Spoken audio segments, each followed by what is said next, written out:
All right, so listen, I want to open this session and welcome all of you to this dialogue, this Nobel Prize dialogue.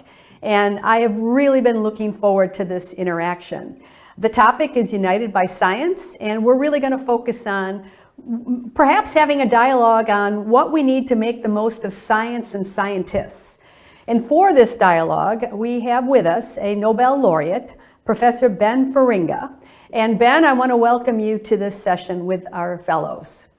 Thank you very much. My pleasure. It's great to be with you and with all the young stars. Exactly. This is the future. And so, Ben, I thought I'd start with you. I'll put a question out there, but I want to make sure that we really, all of us, have a chance to participate and have a discussion and even raise new questions. But my first question would be, Ben, in your mind, what do you think it takes to be a good scientist? I mean, you're someone we can all follow, so we want your advice. What's your view? Yeah, it's difficult to say what exactly the route should be because, let me briefly say when I was a kid, I grew up in a very remote area in the northeastern part of the Netherlands on the German border on a farm in a small village. And at that time, I don't think I did realize that I might become a good scientist, which people say I am, at least following a call from Stockholm, the so-called magic call. But anyway, I think what is really, really important when I look back at my own career and when the early days when I was a kid or when I was a student, like most of the people that are in the audience here or we are discussing with, I think it was curiosity, being eager to learn and to get inspiration from Mother Nature or from all the questions, you can think of or the beauty around you, I was always, as a kid already, at a farm. There is a lot to be discovered. You have the animals, you have the plants growing, you have nature. And I grew up in a large family of 10. We were with a family of 10 kids. Yeah, I was the second oldest one. So we were also greatly stimulating each other. So I think that is something I want to emphasize immediately at the start. You mentioned, united as scientists. I was united as a kid already in a big family where we challenged each other. We were asking questions. We had a big playground together. And I think the most beautiful thing of being a scientist is to have a family of colleagues all around the world, being it young and old, junior and senior. And this is really absolutely fantastic that I go to China, I go to South America, I go to Africa, to the United States or England, and everywhere we meet scientists that share a common passion, a passion to learn and to discover. And I think this is one of the most beautiful things of being a scientist, to join this family. And when I just heard, let's have a WhatsApp group, please do so, because you can benefit from each other's experiences, to share information. And without any borders, enjoy that you are part of this big family that wants to go beyond the frontiers of current knowledge. Now, what makes a good scientist? As I mentioned already, it's difficult to say, but definitely the sense of wanting to know, to learn, and to go a bit into unknown territory. Because what we want to do as scientists is not only thinking about things we know already, but in particularly about the questions, what we don't know. And that is, it is a bit daring. It needs also to be a bit brave, because you go in unknown territory. And often I tell you, you hit your head because you don't know what you can expect. You can be in a completely dead alley. And I had many of these experiences. But the beauty of science is that there are always these fantastic questions and sometimes these great discoveries or insights. And that keeps us going. Now, you cannot be a good scientist if you don't have a basis, I think, a basic knowledge. So I always tell the students, yes, you have to learn, you have to get the basics. I'm a chemist, and you have to get the basics in mathematics, physics, chemistry, and biology to become a good chemist. And particularly, of course, in the fundamentals of chemistry. If you want to be like me, to be a synthetic chemist that builds molecules, you have to learn something about the basic principles of chemical reactivity and so. Otherwise, you will not get there. But this is a process. I teach undergraduate and graduate chemists up till today. My class starts next week. And every day when I teach, I learn something. Also from the students. Why? I don't only teach from the book, but I teach also from practical examples and new discoveries that I read in the literature. But then the students ask questions. And this is beautiful because they set me thinking. And then I have to study again and to learn. And this continuous process of learning and studying, which makes it so attractive and raises your level and become a good scientist. Now, I think there is a few other things. One is, of course, creativity. Try to think a little bit out of the box. Try to think about what are important problems or important questions. And I think also two other things which are important we can discuss further in this hour, and that is the ethical aspects. I think it's really important that we have high standards. You know, the scientific process, that you come up with good data. Of course, our explanation sometimes might fail because the new insights a year later we have to change our mind about certain theories or explanation. But the data should be solid, and the science we do, we should have high ethical standards with respect to what we do, what kind of science you are doing, and how we are going to use it and present it.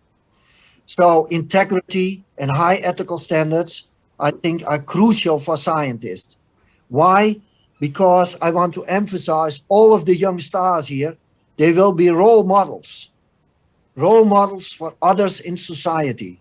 And this is an important and even more important than ever, I would say, in current society, where we keep high standards and we act as role models for knowledge, insight, and the truth, as far as we can tell from scientific insights and data. So I can see, Santiago, you had your hand up. And so I'm not sure if you want to respond to the topic of what makes a good scientist or ask a new question, but perhaps maybe you want to respond, Santiago. Yeah, thank you.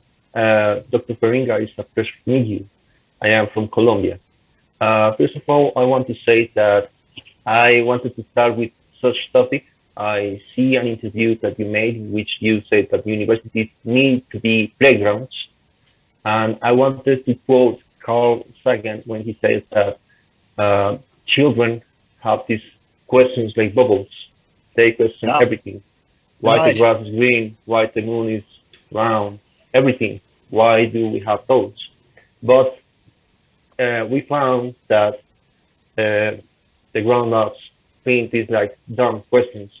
Why is the moon round? Well, because it's not a square. So he said that every time that happens, we lose a science.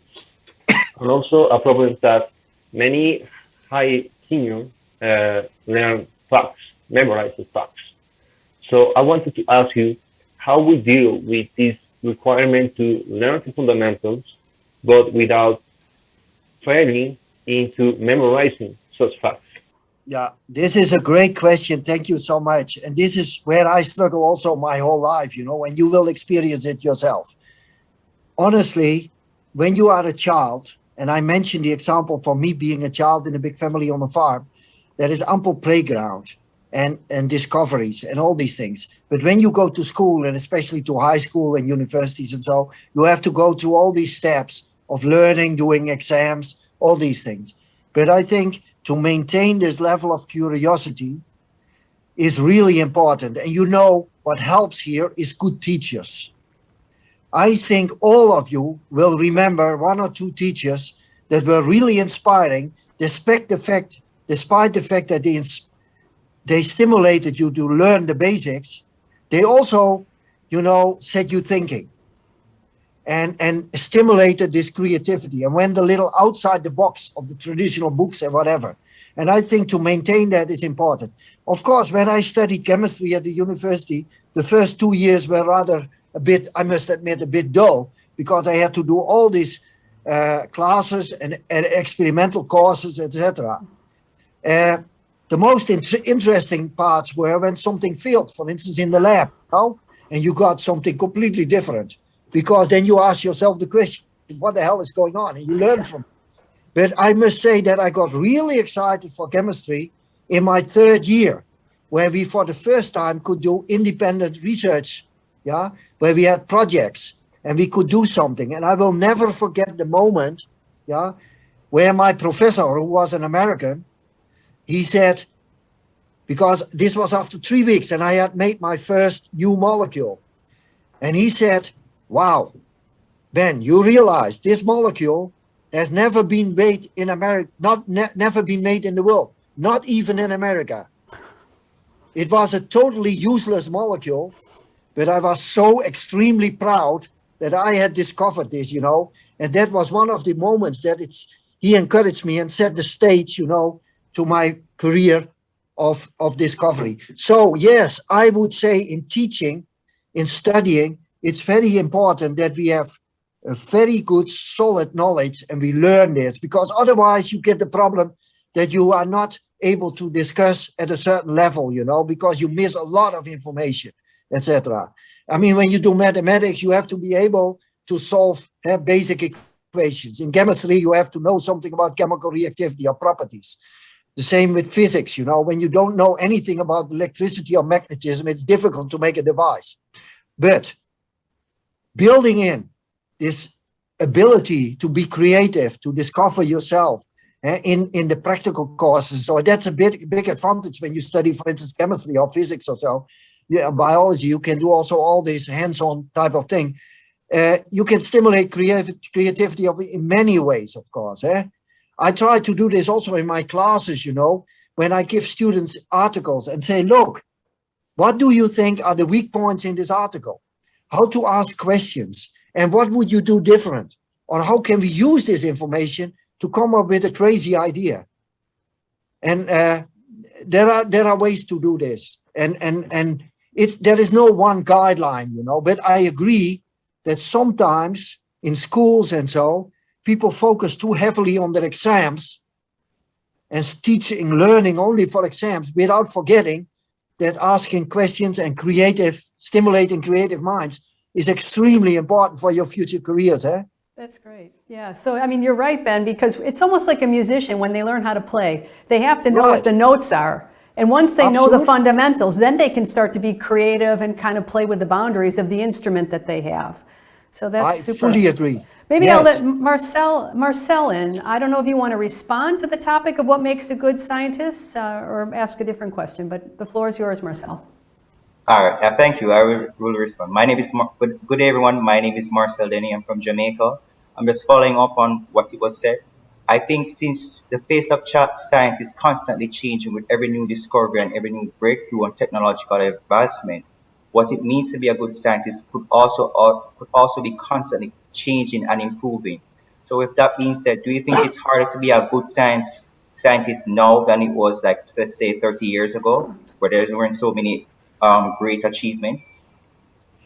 I think this is an important question. I think, but to say it's more difficult or different to become a good scientist now or in 30 years ago, I doubt it, you know, because you have to realize that the pace of science, it has gone quicker, you know, the pace of development and the whole package of discoveries and knowledge has almost exploded, you know, in the past decades, if you look around in the different disciplines.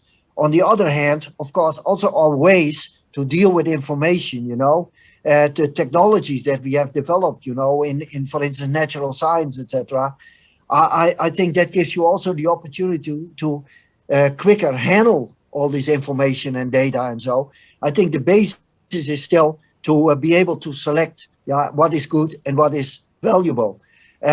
If you look at how they developed science 30, 40, 50 years ago, or maybe 100 years ago, I think it was also really tough. If you look at the techniques, you know, there were no computers, of course. There were not, in my discipline, a lot of techniques were not available.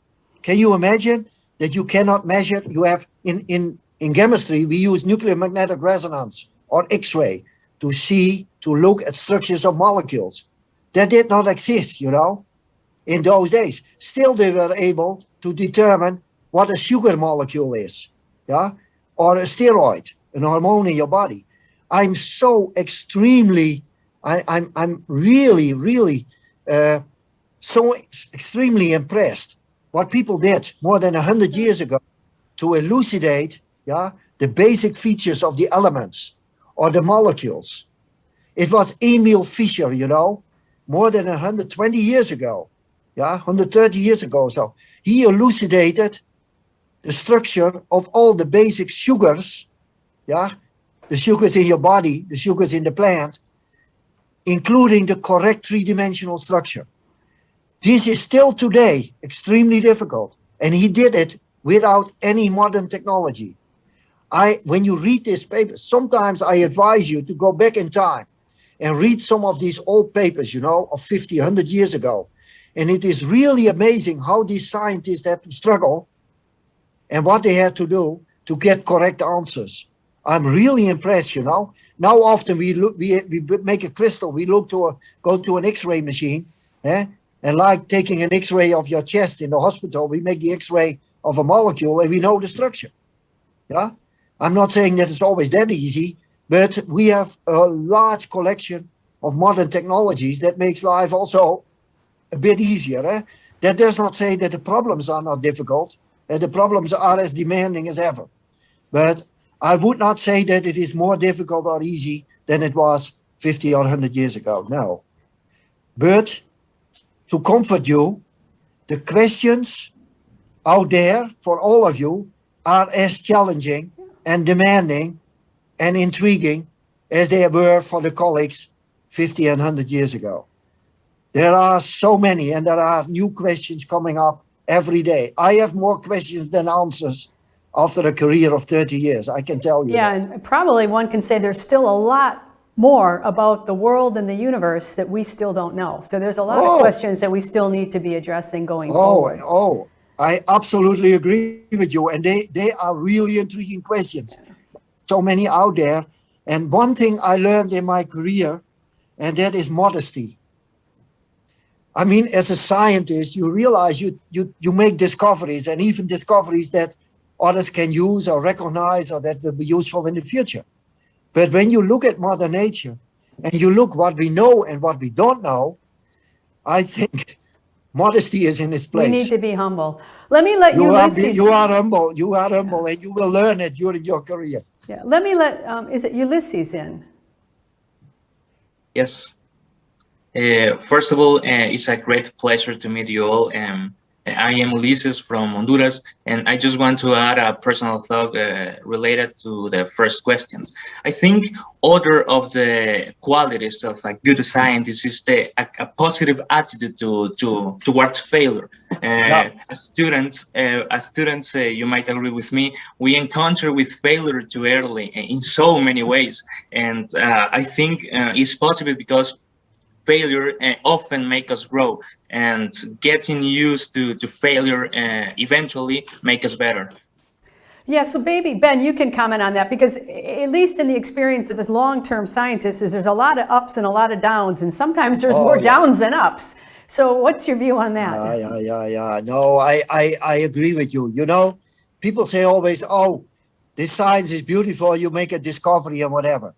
But you don't make discoveries too many, you know. Of course, these beautiful moments, with these real eureka moments, you don't have them every day. The reality is that you work hard and you have to show perseverance.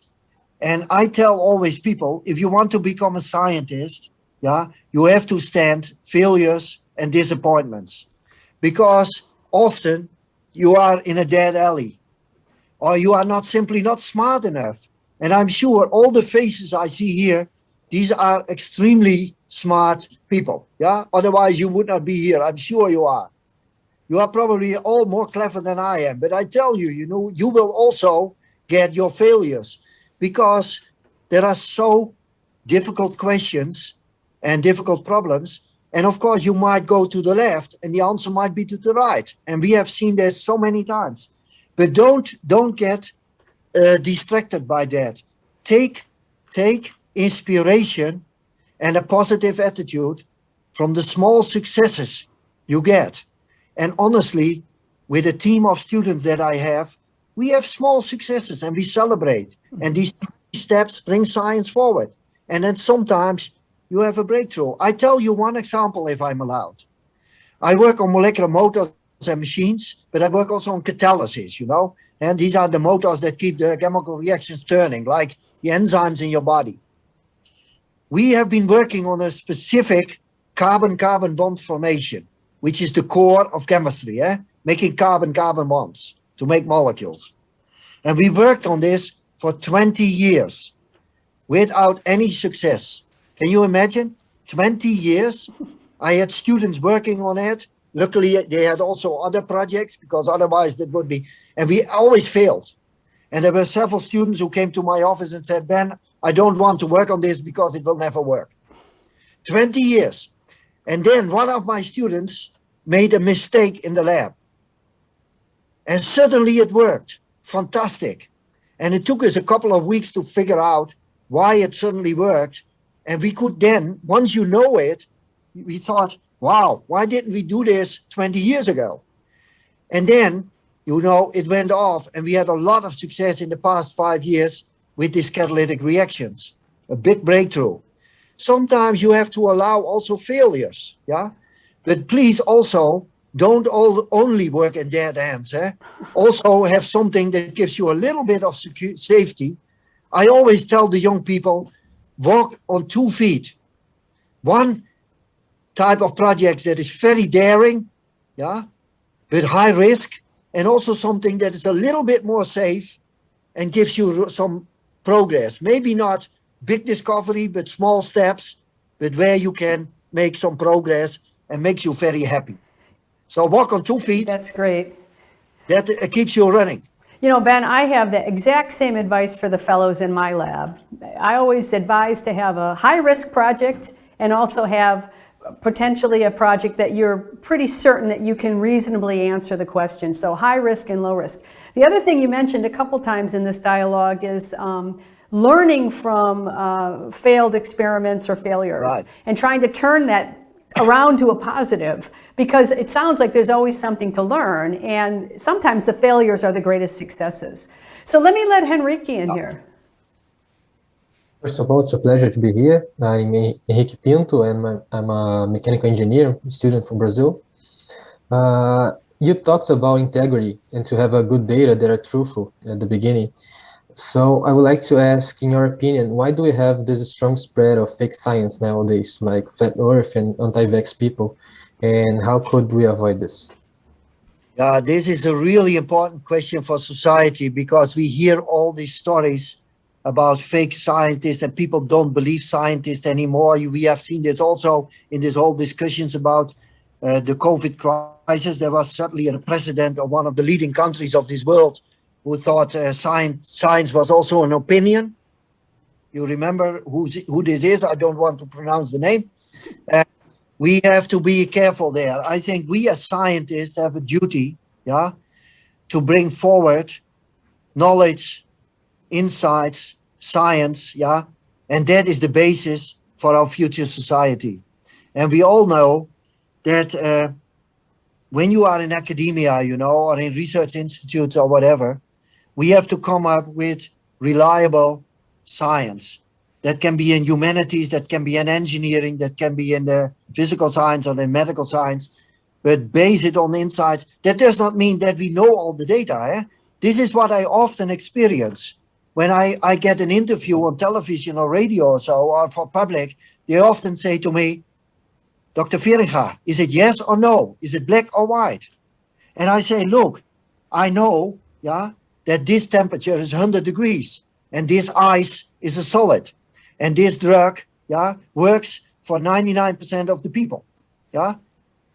But as scientists, you always have to be a bit careful because we don't know everything.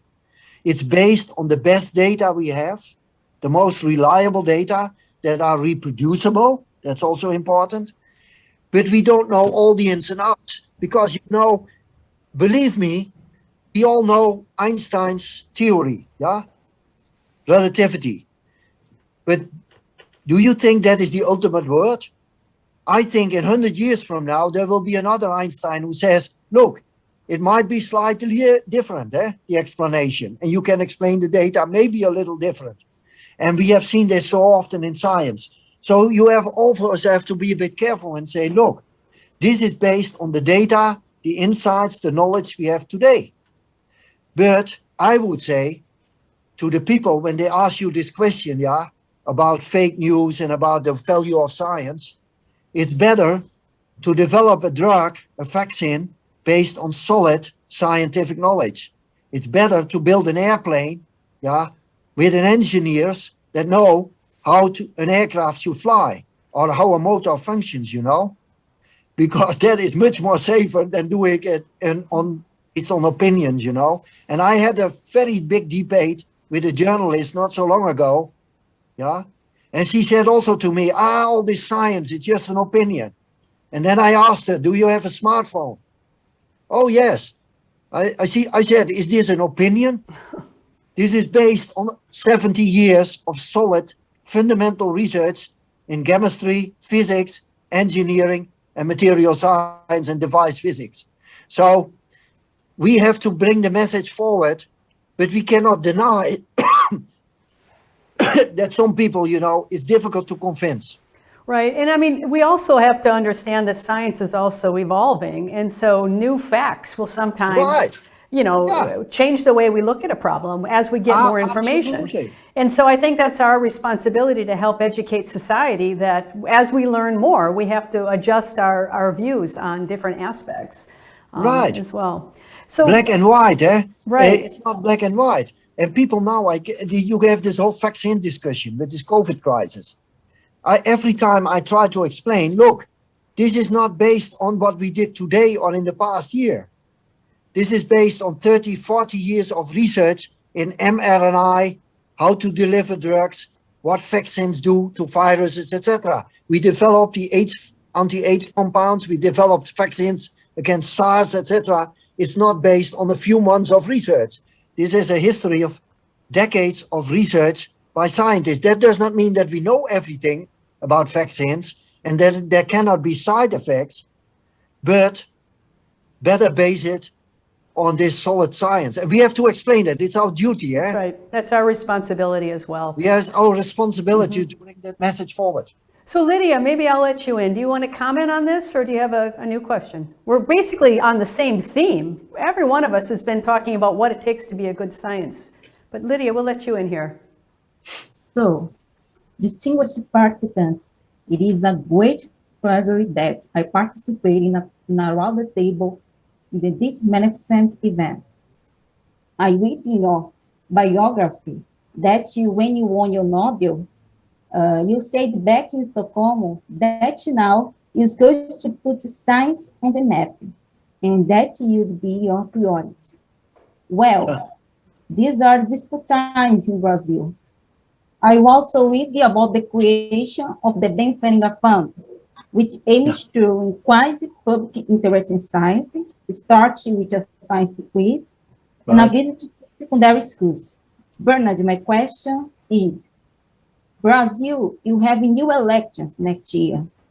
What kind of solution proposal for science or education could the new governance adopt that would cause a positive domino effect on our science in a country with so many problems? I'm not in politics, let me say that.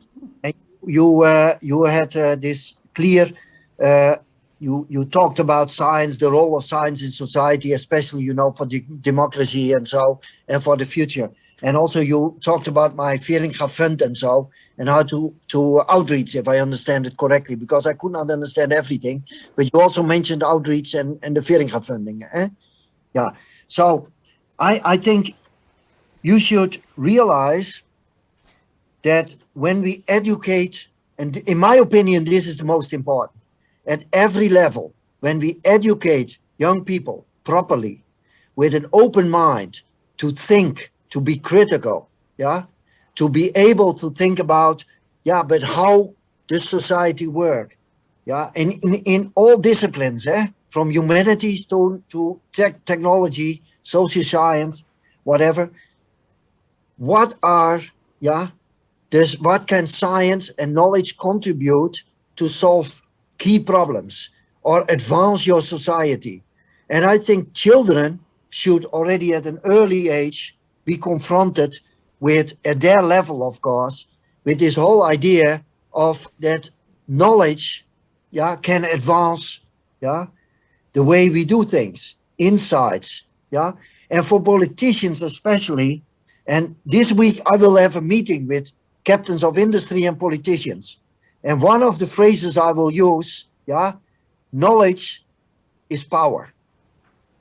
And politicians, and especially also higher ranked people, they are very interested in power. Also in Brazil, I know that. You're referring now to your president, probably. Knowledge is power, and it will become more important in the future.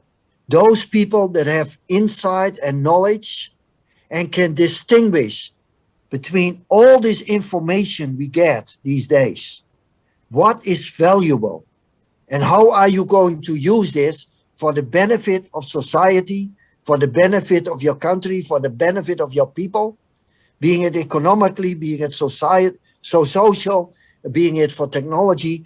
I think that will be at the top. Don't misunderstand. I think insights, knowledge, yeah, is so important for the future, you know.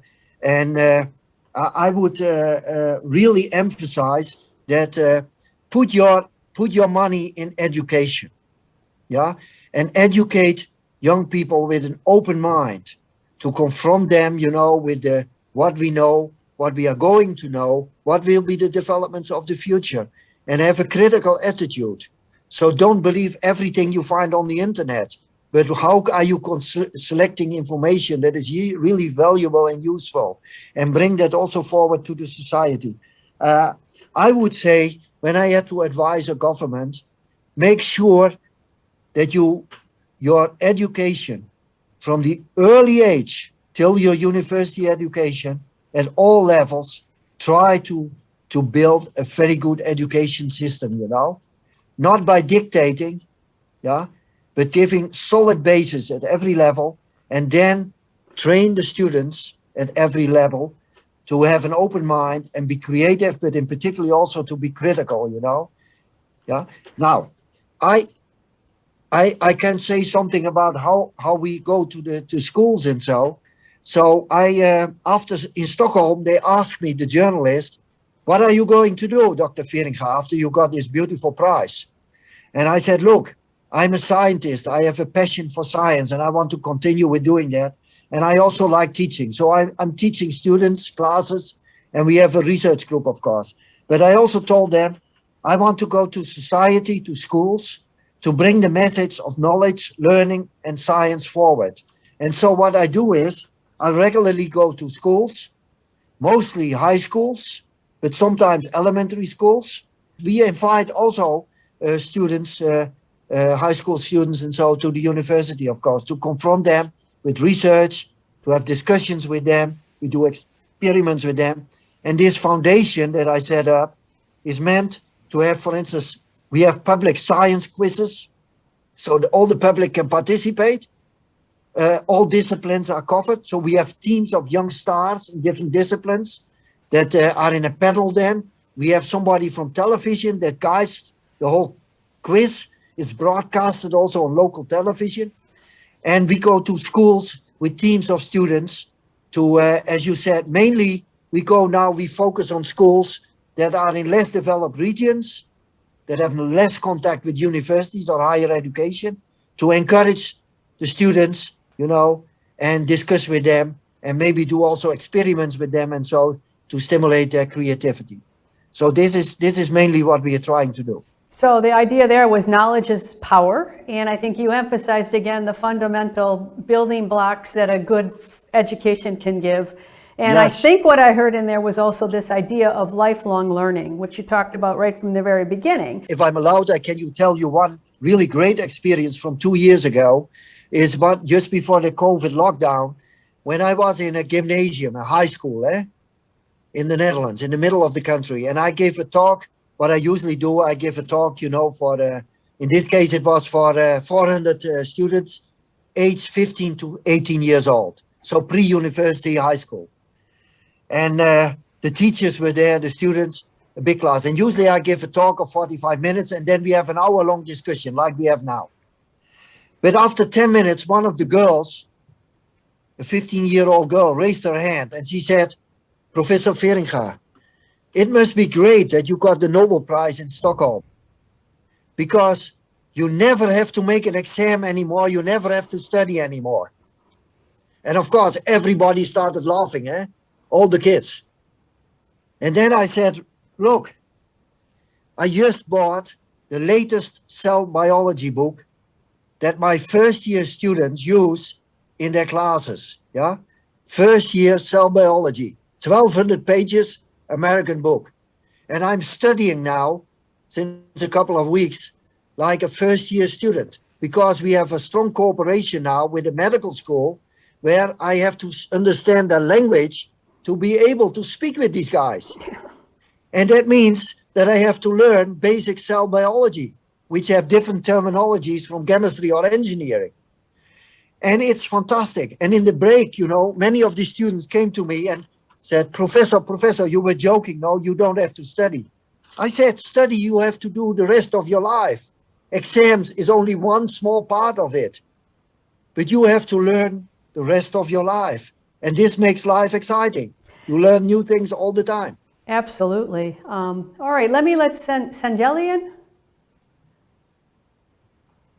Yes, thank you, Antonelli. It's a pleasure to be here. And well, I wanted to ask a question about, first of all, I'm very related to what you said about the seek for truth and the importance of education in general.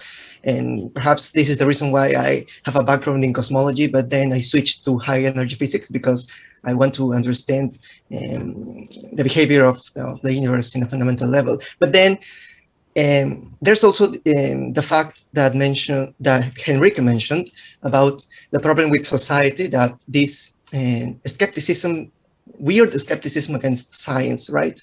So it is the responsibility of scientists to fight against this. I wanted to know your advice for a young scientist that perhaps is interested in scientific policies, that wants to get involved in policies, but has a PhD, that has a prospect in science. So, and the academia is not very generous to people who are interested in politics in general. So I wanted to know your advice about what would be your advice for a young scientist interested in getting involved in general. Honestly, I'm not in politics, so I'm maybe not the right person to say so. But when I talk with politicians or with people in the government or in all kinds of organizations, I think what strikes me often is the lack of knowledge. And so I would give you a strong advice. Yes, you can make a difference. When you go into politics at whatever level, there you have also a passion. And I know politics is different from being you are a physics, you study physics, yeah. Elementary particle physics is different job than being a politician, where you have to deal with societal problems.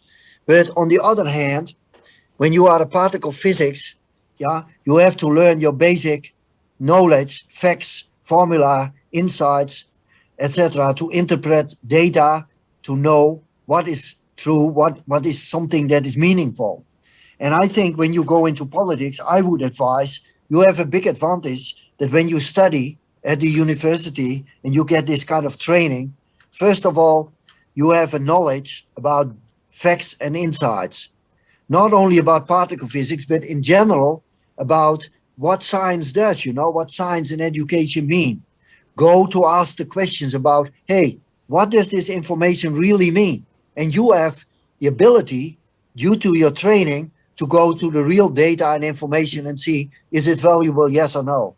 And the other important part is that you learned how to have a critical attitude. So you are able to ask questions, because the most important thing about science and education is to ask questions, no? So I think also in politics, it's really important to ask the right questions. And so I would advise, take this as a solid fundament, yeah? Your education, the fact that you can have a critical attitude and that you can interpret data or information you receive in a solid manner, yeah? And say, oh, this person says this and this, but what are the real facts and what is the content of this? Because I see too many cases where I see a lot of talking without content, yeah? And I would say it is more and more important that if you want to be in the lead, yeah, that it is about quality of information, yeah, and not only about the process, yeah? You see what I mean? About the process or the wording, but what does it really mean? What is the quality of information that you get, and what is the real insights to discuss a problem to get to a solution? And this also for politics, yes? But as a scientist, we really can make a great impact. And in Right. many countries, you're evaluated not only on your scientific contributions, but also your educational commitment, your role as a teacher and educator, and also how you impact society. How do you reach out to society? And one way to do that is by interacting with policymakers and helping them to have informed policies rather than policies that are baseless. And so we have a great role as scientists to be able to work together with policymakers. Maybe I can is it Dominique? Let me emphasize, I please. cannot agree more. Informed policies and reach out. And I think there we can do more. And I hope the younger generation is trained to do this better than we did that in the past. Because I was never trained actually to reach out. I like to go to the public and to discuss with students. But please take it as part of your education, because this is more than ever important role that we go out and to discuss with the public with respect, because people have different opinions. But you are trained to have a critical attitude and to provide the information. Well, another way to look at it is that many of us are funded by the taxpayers. So it's our obligation to communicate back to the people who actually provide the funding for us to be able to do what we do. Yeah, and we should do that. Yeah, it's our duty. Mm-hmm. Okay, so Dominicia, welcome to the dialogue. Hi, everyone. Thank you for having me here. It's really an honor. I'm Domenica. I'm from Ecuador. So I wanted to bring up issue that has been out there for a couple of years now regarding discrimination in the scientific community. So as a woman and as a Latin woman, I have been read some articles and some people that have faced these kind of issues in the scientific community, especially women and minor ethnicity. So I just wanted to ask you, like, as an upcoming generation of scientists, how do you think we can manage to overcome this issue to include more minor ethnicities and, well, in our case, women to be more out there and to be recognized? I know that there has been an awesome scientific woman out there, but I think that this is an issue that we still have to work on the following years. So what would be your advice for us? Well, this brings in a new topic of the importance of diversity. And really having inclusion and allowing many different perspectives, experiences around the table, basically. And so obviously you brought up the example of representation of women, but obviously there's, regional, and ethnic issues to think about. So maybe, Ben, you could comment on your views there.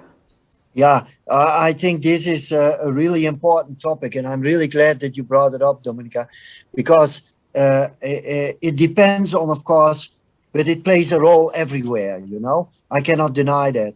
But honestly, I have a very open mind, because I think we should stimulate every talent, irrespective of background, color, gender, whatever, yeah? And it's easy to say when you live in a wealthy country like the Netherlands, but I know there is different cultural situations where also the division, the social division between, gender groups, is completely different, for religious reasons or for whatever political reasons. In Holland, where I live, we have a very open society, I must say, but that does not say that we had not issues, where also gender issues and diversity is still high on the agenda. In my group, I always have been extremely glad that I had a really very diverse group, of young and people in my team. I have currently in my group people from 14 different countries, and 40% of the scientists, young scientists, so the students, PhD researchers in my group are women. So I have a very diverse, and I'm extremely glad with that, because I don't care, what gender or what background. I want to stimulate talent and to help them on the next step in their career. And I think that is our duty as teachers. But I know it's not everywhere the case in all situations. So I'm always trying to make a strong argument. Please, teachers, please, managers, you are there not for yourself. You are there for the young people to help them in the next steps in their career. And of course, for the more senior people, sometimes it might be difficult to change. But for the young people at the start of your careers, it should be obvious, that it should not make a difference, that everybody should get equal chances, Yeah. And for me, that is a no-go. I think it's so important, that we do this. Yeah. Yeah, I think if you're running a research lab and you hire 10 people that all have the same training and same education and same background, they will probably miss 90% of the solutions because they'll only look at it from one perspective. Right. And so a very, very smart research leader, it's like a coach of a football team. You don't only want to have goalies, right? You want to have field players and you want to have people that can run fast. You want to have a really diverse talent pool. And I think if you're running a research team, it's probably a great strategy for winning a successful, successful team. Yeah. I have over the years. It's really important that you mention this connection to a football team. Diversity of talents, and my team. There are people with a background. Although the core of our work is chemistry. Yeah. We have people with a background in physics, in engineering, but in particular also biology. But let me emphasize once again, you might ask, do you only go for the people that have the highest marks? No, I go for particular talents, So for research, for instance, when I have certain projects in research, I look also, for people that are very creative. Yeah. Or have a special talent, to do things a bit different. Yeah? And so I try to have this diversity in my team.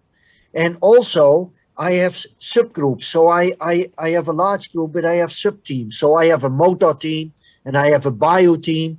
And in this team, young bachelor students, master students, PhD students, and postdoc researchers work together and they operate as a team. Although they have their own projects, they stimulate each other, boys and girls, people from all kinds of countries. And it's really, really beautiful to see how they stimulate each other. And when they have different experience and backgrounds, where they did, for instance, undergraduate studies or their cultural backgrounds, how they stimulate each other, what questions they ask, new insights. Yeah, we learn from each other and it's absolutely beautiful. Yeah. And as a bonus, my Indian students organize an Indian evening, or my Spanish students or Italian students come with say, okay, let's have a meal together and we will cook. And they experience also the cultures of each other's. I have now a Mexican student, which brings a different flavor. And he brought me, I can show it you in a moment, he brought me a fantastic sombrero, which I will wear at my next party with my group, So it's not only that bringing the science forward, but it's also the diversity, of different people that come together to build a team. As you said, the talent pool, And there are many talents. And science is not only learning about books or doing experiments, it's also the way you think, the way you stimulate each other. And that gets back to the idea of the creativity as well. So Alicia, I'll let Alicia in. I don't know if you want to comment on this point about team building, diversity, or if you have a new point you want to bring up. Hello, thank you. I'm Alicia Delfino from Argentina. I wanted to ask about your teaching experience. You mentioned previously your deep interest in promoting talent development and promoting the interest of new students in science. So many of us may be teachers, and in my case, I'm starting my teaching experience. So my question was, from your experience, what advice can you give us to promote interest and engagement of new young students in science research? Yeah, that is, I mean, there is no one guideline, I think, to be a good teacher, you know, and to teach to students and to make them. But I think there are a few things that, at least for me, work out. First of all, be enthusiastic. If you are not passionate or enthusiastic about the topic you teach, how can you expect that your pupils are getting enthusiastic?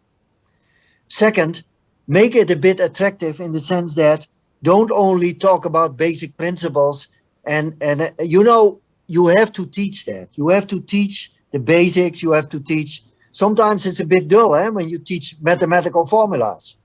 But I'm always impressed how teachers can bring in examples, questions to the students, discuss with them, come with problems. For chemistry, physics, materials, biology, medical, it's also interesting to bring real life problems, you know. I sometimes bring a newspaper and say, did you see this in the newspaper? Or did you see this on Twitter? Yeah, to give examples, to touch upon things that is experienced in real life, yeah. And that makes it more attractive to put teaching in perspective. And also take the questions of students serious, yeah, because that gets them engaged. I always like when the students ask questions that I have no answer and that I have to say, so now I have to go back to the books and to study tonight, and I will come with the answer tomorrow when I give the new class. This discussion with students, the engagement, but in particular also to make it possible for students to feel why it's important to learn something, you know, like a formula or like a theory or so.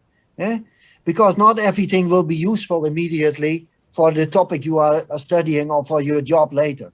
But then realize when I studied, I also followed classes, and I say this sometimes to my students in chemistry. When I followed classes at the university, I followed a course in ancient Egyptian architecture and painting, so hieroglyphs. It was absolutely fantastic. It gives you completely different mindset, yeah. But I also followed some classes in economics because we had a fantastic professor in economics, a famous guy, and he was so funny, you know. He was telling about, because economics can also be a bit dull, but he was so inspiring, telling stories about bank crashes, about, you know, all kinds of things that I never had realized. So sometimes it's also good to take advantage of examples a bit outside of your comfort zone. Yeah. So I have a question just for the whole group. How many of you in the group are teachers or educators in any capacity? So I am, but how many of you guys, raise your hands?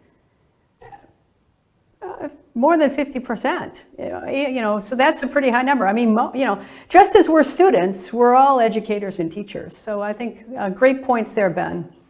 Yeah, and honestly, I must say, one of the best schools I ever had when I was a third-year chemist, yeah, in my undergraduate studies, and I had to give classes for students. Now, I can tell you, when you have to teach yourself, and I think many of you have this experience now, you really have to be on top of your topic, you know. That means you have to know what you are going to tell, because students immediately detect failures and they have tough questions for you. So this was for me an eye-opener, you know, and I loved it. I love to go and see, oh, how can I make it attractive? Can I come with examples that students will find maybe more exciting than what is in the book? And there is so much to find. And luckily, you can find a lot also on internet. And there is a lot of information that you can use in your classes, provided that you are critical about what you are going to use. Is it valuable, etc. But nowadays, I mean, also with all these animations, with these movies, with things that you can do to make it more attractive. That didn't exist when I started, I can tell you. Now you see this fantastic, I mean, you can walk into a living cell to explain biology. Isn't it fantastic? That makes it attractive for kids, you know? Absolutely. Okay, Santiago. I will say that even if you told us, Dr. Faringa, that you are not in politics, you are because you are in applications. You are in the applications of the future. And if so, you are going to modify what we are going to consider to be in the applications, for example, in the medical engineer that you have mentioned in your investigation. Also, I wanted to ask you, what do you believe are the responsibility of the future scientists?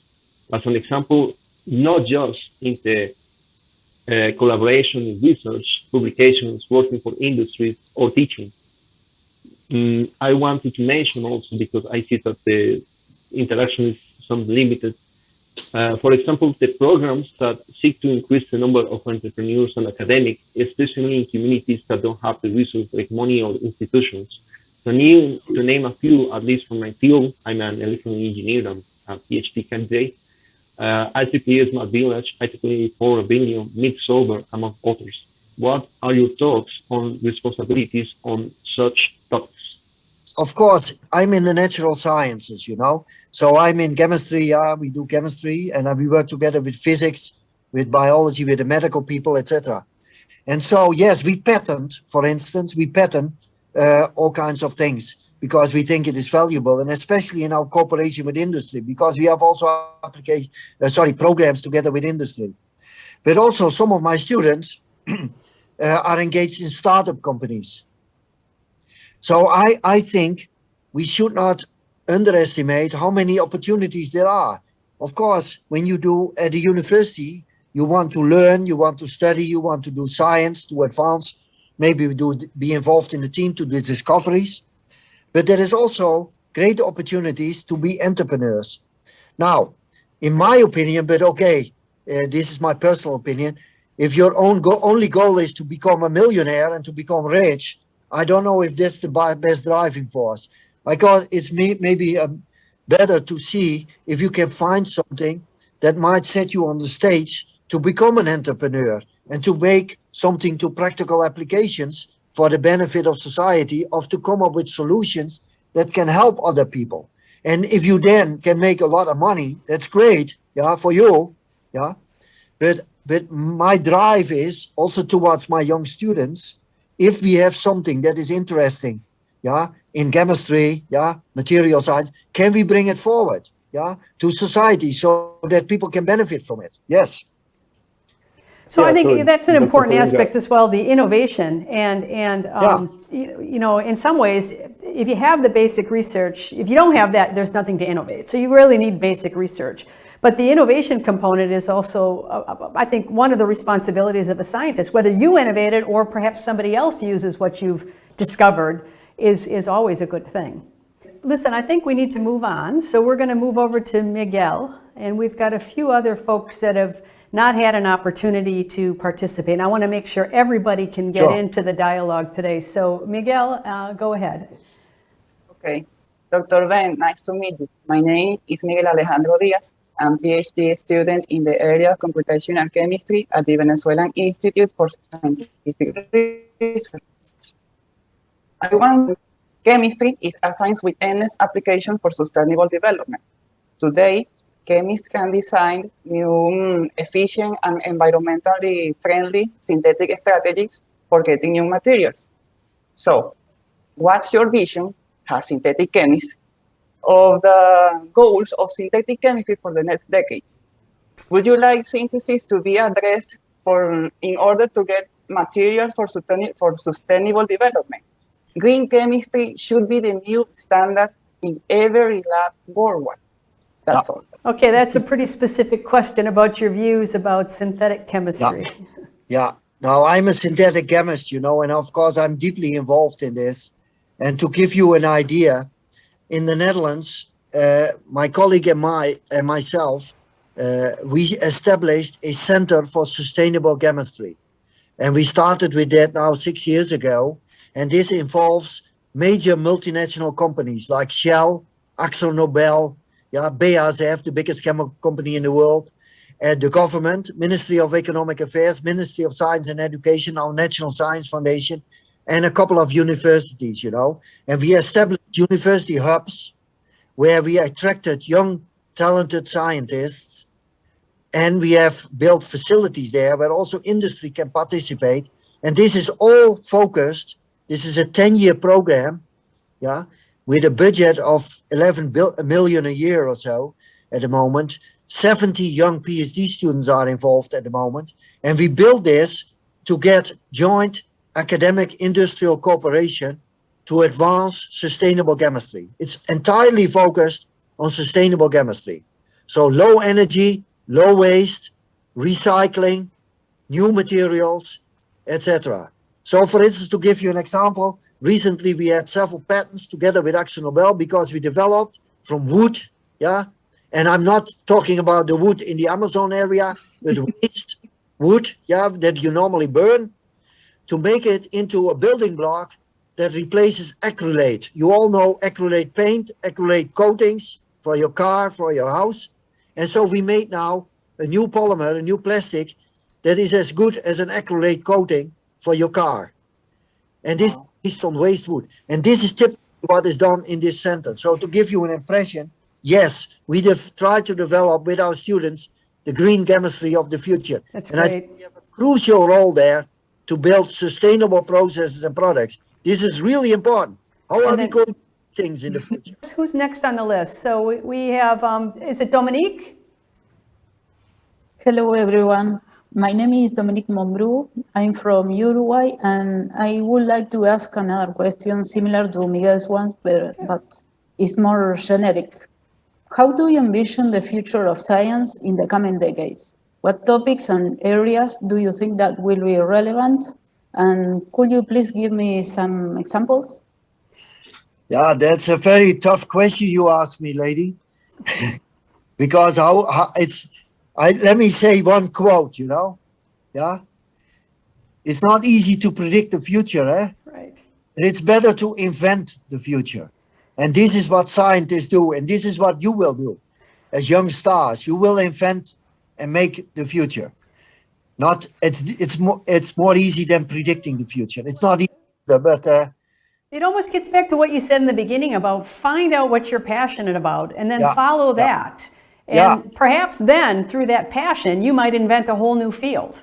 And so you should follow your passions. Yeah, but honestly, of course, science is so broad. There are so many aspects, so many areas where you can work on. If you are in the area of medicine, we all know that we have now all kinds of treatment for cancer, although we are far from solving the problem. But think about dementia, the elder people, that lose their brain function. Excuse me. We have hardly any idea how to treat that.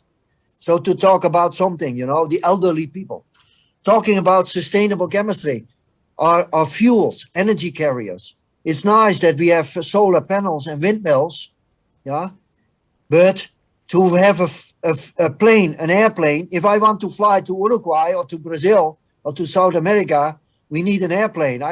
By ship, it will take me too long. So to fly a plane in the future. So we have to do something about, there is big discoveries to be made for a sustainable future.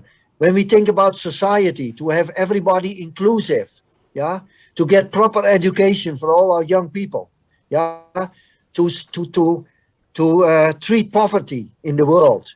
I think there are many, many problems that science will take the lead in the decades to come. And there are many challenges for all of us, in many, many disciplines. That's right. Okay, and then Ignacio? Yeah, Ignacio here. Hello, everyone. I'm Ignacio Vázquez, biochemistry student from Chile.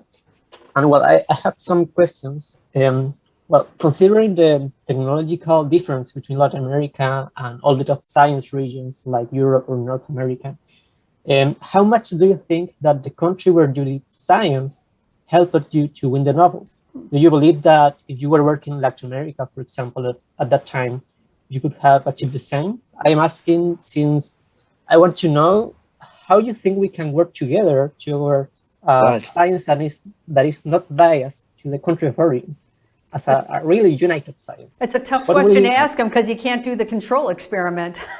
Yeah. So, and also, what will be the role for us, young scientists, to solve this issue? I think this is a really great question and a really tough one. Let me emphasize once again, talent has no borders. I mean, don't think that in countries like America, the kids are smarter than in South America or in China or in the Netherlands. The talents are everywhere. I mean, you are very talented, and so talent has no borders. So Nobel Prizes can come in South America, in China, in Europe, in America. I'm very convinced of that. Of course, I have to say there is a difference, because when you go to certain countries, the level of science and the institutes suffers, from the way the educational system works, or the government spends onto education or on science, or the quality of the research institutes at the universities, etc. I fully realize that. On the other hand, I think there are many programs where people can exchange, go to different countries to get to exchange information, to get experience, etc. And I think we should stimulate that, especially from young people from countries, where the opportunities are maybe not as good as when you study in Harvard or in Stanford or in Cambridge. And I think that is the beauty of being in the academic world and in science, that we stimulate. We have many programs, to exchange students. So I always have students, on an exchange for a couple of months, also from South America, also from African countries. And I think this is really important, to stimulate young talent. I had the opportunity also to go to the UK when I was a young boy, or to go to some meetings in America, to some symposia, and so to meet other students and to have an idea of what is going on in these institutes. I think that is an advantage of being in the academic world. And if you are properly stimulated, and I think the governments should spend money on those programs, especially in Europe. We have these programs like Marie Curie programs. Students can exchange and work in different institutes, different universities.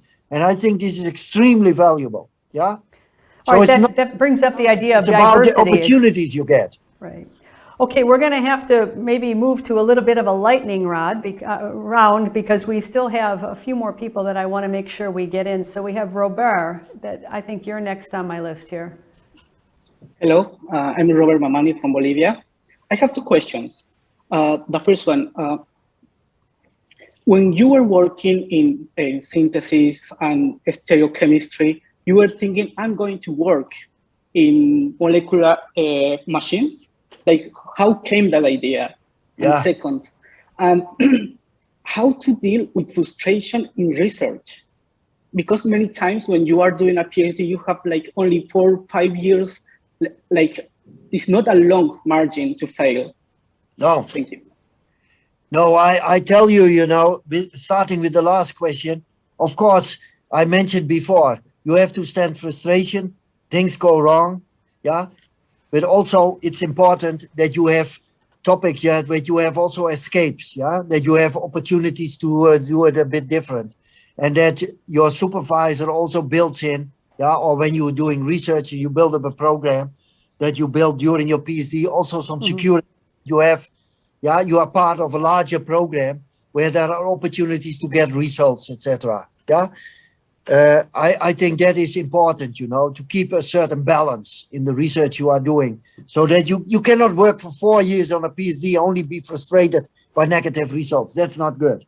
But when I was a PhD student, because you might think that everything in my life goes well, when I was a PhD student, I had 8 months during my PhD that every single experiment I did failed. 8 months. Yeah. I worked harder and harder, to the level that my mother said when I came back home in the weekend. She said, "Do you eat properly? Because you look so terrible, But I was working and I was so frustrated. And then I got a wise advice: go 1 week with your friends on holiday. And so we went for 1 week to Germany. We had a great time, had a good beer, a German beer. And when I came back, suddenly every experiment worked. So sometimes it's also good to make a step back and go play soccer, football, or go out with your friends, and you see life from a different perspective. I think that's great advice, because I sometimes get my absolute best ideas when I'm out on a run or doing something completely different. Absolutely. Where, your brain relaxes and you actually think, you're still processing the problem, but you really are in a different environment, and sometimes that helps you look at it with fresh eyes. Okay, I'm going to move on to, is it Taina? My name is Tainá. I'm from Brazil. I'm the center state of Brazil. It's the south border of Amazon forest. First, I wish to thank this opportunity, because when I was a child, I wouldn't even think that what we are doing right now is possible. I would never think that this would be possible, and I'm really grateful. But my question is a bit tough. Here in Brazil, in the year of 2017, the percent of GDP invested in research was 0.5%, while for the same year in Netherlands was 0.67%. But the difference is huge. While it's like 6 billion euros there and 1.7 billion euros here. But this is not the end. Due to severe political and economic crisis, I guess the rural region, but especially Brazil, is facing since 2013, the amount of federal investment is decreasing year by year. For example, today the federal financial support eligible for a full-time researcher of undergraduate level is about 550 reais per month, which means by the current exchange, it's 86 hours per month. And for a graduated student, 1,500 reais or 234 euros.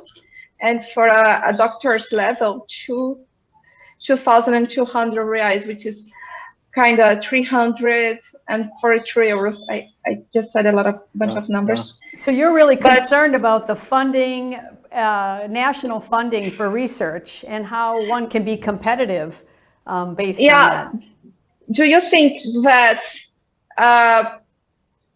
the funding is essential for having such long-term high-level research? Because we can endure short-term research with almost no funding, but while we make long-term research, how can we endure 30 years of research without funding? Right, that's a really great question. If I may answer, I cannot look into the budgets of the Brazilian government, and I'm not in the politics, so who am I? But honestly, it looks to me that something needs to be done, and that the academic world should bring this message forward, that, as I mentioned before, educating and training young people, that's your future. And knowledge, science, that's your future. I mean, you have fantastic nature, the Amazon, all these things, absolutely beautiful. But the most important in your country is the young talents like you. That will bring the country forward in any discipline. And the government should realize that investing in these young talents, by confronting them with the borders, the frontiers of science, that will bring the knowledge and ultimately the power to your country and the future. And I think if I see a figure like 0.5% in research, that is ridiculously low, if I might know. Yeah, because you need a certain basic budget to advance the science and to give the young people the opportunity, yeah, to work at a certain level, yeah, and to make an impact and to be trained, because the training of all of you depends upon, yeah, if there's sufficient investment, yeah, in science, in education. And then the remark that you say about you are very grateful that it's possible that we meet each other. That's where you started. I'm extremely grateful that I meet all of you, because I cannot travel to South America now due to this corona business, etc. And it would be impossible also to travel to all those countries where you are from. But look, what science brought us. Yeah, science brought us the technology in front of me that we can see each other, we can speak to each other live, yeah, via internet, we can discuss with each other. So yes, I'm also grateful for the possibility to see all of you and to discuss with you. That's right. That's a great comment. And based on the backgrounds everybody has, it's a real diverse mix of people. All right, so folks, we have time for just a few more questions, and I know there's 3 people that haven't had a chance to get in. So I want to let Zaimina in, then I have Jose, and I have Eduardo. So we probably have to be a little more concise in our questions and our responses, but go ahead, Zaimina. Hi, I'm Jimena from Mexico, and I'm really excited to meet you all. And my question, well, you mentioned ethics before, a strong ethic, labor and everything. So my question is, how do we determine our responsibilities as scientists? Is a researcher responsible for the uses that others have for their discoveries? Okay. Good question. Now, yeah, that's a very good question. Of course, I mean, our goal is to advance the science. Yeah, but of course, you should also be careful that we have an open discussion at the universities, particularly with our students, with our colleagues, about what we do and what we don't do. You know, think about DNA technology, yeah, where you can change the genome of the human body. In principle now, the Nobel Prize was given for CRISPR-Cas technology last year, you know. So we can now, at a very early stage in the cells of an embryo, change the DNA, yeah, to make maybe a perfect human being in the future, whatever that is. This is an ethical discussion that we should have, especially at the universities, also with the students and also with society. Because yes, science brings opportunities, yeah, in medicine, in law, in whatever discipline, yeah, which has ethical consequences. But I think it's our duty to think about that, to discuss that openly. Yeah, we cannot expect that everybody does that, but in the universities, we have a duty to do that. Yeah. And that really comes back to this outreach and our responsibility to help educate the public around us. Right. All right, I'm going to let Jose in. Finally, my turn. I am Leonardo from Argentina. I am biological chemistry. I have 2 questions for the moment about the responsibility of scientists. I have recently participated in a course of dual use of knowledge, and I want to know what do you think about the responsibility that scientists have for the knowledge that we acquire? A question for all. Yeah, that kind of is related to the last question about the ethics. Yeah. What do you think are the responsibility of scientists with the society? With emphasize the importance of knowing the regulation of our countries about chemical weapons and precursors of illicit substances, etc. Yeah, no, you know now by now that I think we have a very strong responsibility. The ethics standards, you know, that we should have, we should train our students in this, and of course regarding possible misuse, we should make the public aware of that. Like for instance, chemical weapons or whatever. And if I would be approached by a government, you know, do you want to work on chemical weapons or do you want to work on toxic substances or something that can be used for the weapon industry? I would refuse to do that And I don't want to have my students be confronted with that. But of course, in other cases, it's not so easy to say no, because there it might be life-saving, when you think about medicine or so.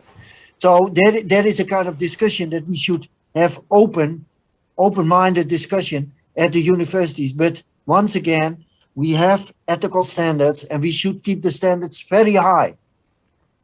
We are role models for our society, and the university has a special task there with our students to train them and to be absolutely clear in what we can do and what we cannot do. That's a really good point. I'm going to let Eduardo in. You're back up. Yeah, thank you. Well, as I was saying before, it has to do with something that it was mentioned earlier with Marcel and Ulises. They mentioned that we have, and by now we have great achievements in knowledge. Certainly we know more things now than 100 years ago. But do you think serendipity still plays an important role in science development? Yes, sir. Serendipity is really important in science, because you, as I said before, you go into certain directions, you have ideas, you have plans, you have theories, but then suddenly it is totally wrong. And by accident, you discover something that makes a real difference or puts it in a different perspective. So yes, serendipity, is important in science. That doesn't mean that you are only guided by serendipity. You have to think about what you know about theories, about making plans and whatever. If you would develop drugs or you would have medical tools only by serendipity, it will give you a hard time, But you want to base it on rationale. And if we develop methods for new chemicals or methodology for industry, yes, you have to rationalize. But even there, and I mentioned you this case where we worked for 20 years on a project without any rational advance, and then suddenly we made a mistake, and serendipitously we discovered a breakthrough.